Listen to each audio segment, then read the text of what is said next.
Hi, I'm Corey Campbell at the Motion Palpation Institute, and I'm here to demonstrate a systematic approach to palpation. When we talk about palpation, we're looking at key areas of the spine where most of the dysfunction lies, which is the junctional areas. One of the things that gets criticized with joint palpation is that it's not reliable, and it's not reliable amongst other clinicians.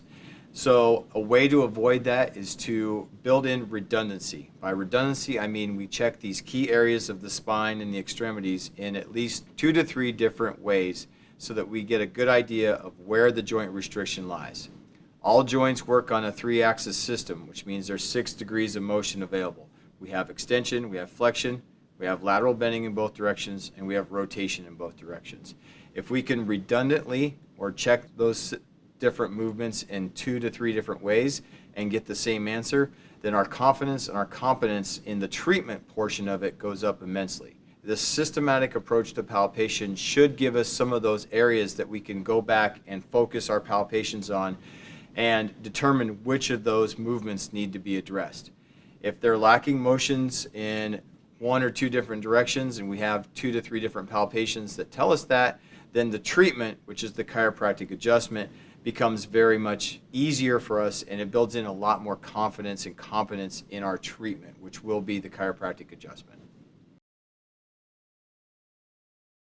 Start with our motion palpation assessment. We start with the patient seated. We're going to check the sacroiliac joint first, the 6 points of the pelvis, sagittal plane, right sacroiliac joint, lateral flexion, right sacroiliac joint. We're going to move into the lumbosacral junction, check for extension.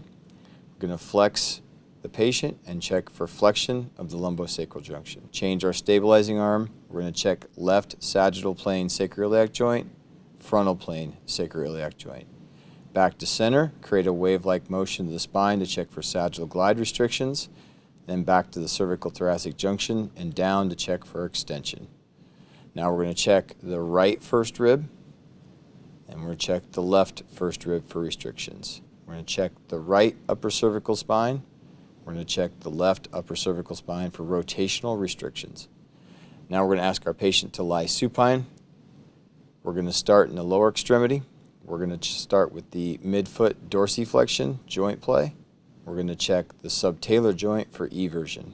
Then we move to the other foot, dorsiflexion restrictions, and then we check for subtalar eversion restriction. We check the proximal fibular head for shear. We check the other proximal fibular head for shear. And we're going to check the sacroiliac joint again, shear the femur through the SI joint. We're going to check the other sacroiliac joint, shear the femur through the SI joint, feeling for gapping or springing of the joint.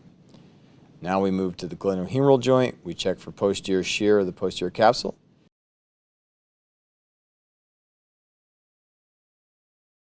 And we check for posterior shear again of the posterior capsule. We check the first rib again with our thumb, spring the first rib in the supine position, and then we spring the right first rib in the supine position. Glenohumeral joint, we check posterior capsule again on the other side, posterior capsule on the other side. Then we have the patient lie on their side.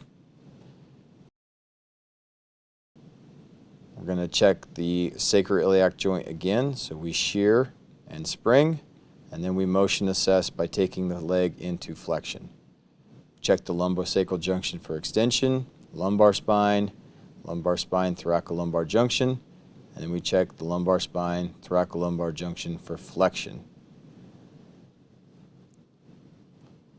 Now we check for lateral bending and rotation of the lumbar spine, place our hands over the spinous processes, lift the legs, which will create upward move of the spinous processes in a normally functioning lumbar spine. Motion analysis of the cervical thoracic junction, extension, feel for shared motion, flexion, feel the spinous processes open up, lateral bending, spinous processes will drop down, rotation, spinous processes will drop down. Ask the patient to lay prone. Check the subtalar joint for eversion again. We'll check the muscle system, gastroc soleus for tension. Soleus, gastroc muscle for tension. We're going to check the anterior hip capsule, shear the femur into the hand, shear the femur into the hand, looking for restriction of the anterior hip capsule. Move to the head of the table, check the lumbosacral junction for flexion or counter nutation. Go to the Sphinx position to check the thoracolumbar spine for extension, lumbar spine for extension. Turn and face the other way to check the lumbosacral junction for extension or nutation.